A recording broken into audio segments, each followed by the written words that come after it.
اردو ادب کی مختصر ترین تاریخ از ڈاکٹر سلیم اختر باب نمبر 9 لکھنؤ میں اردو ادب لیکچر نمبر 122 سحر البیان کے خالق میر حسن کی تاریخ وفات محرم 1201 ہجری یا اکتوبر 1786 عیسوی ہے۔ مثنوی سحر البیان کا سن تکمیل 1199 ہجری ہے۔ مثنوی سحر البیان فورٹ ولیم کالج سے 1803 میں شائع ہوئی۔ میر حسن نے مثنوی سحر البیان لکھی، یہ بحر متقارب میں ہے۔ پنڈت دیا شنکر نسیم کا دور حیات 1811 سے 1842 تک ہے۔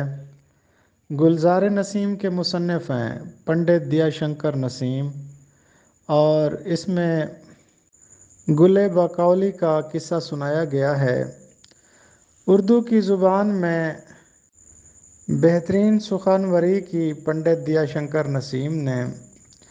گلزار نسیم کا اردو نثر میں ترجمہ کیا نہال چند لاہوری نے۔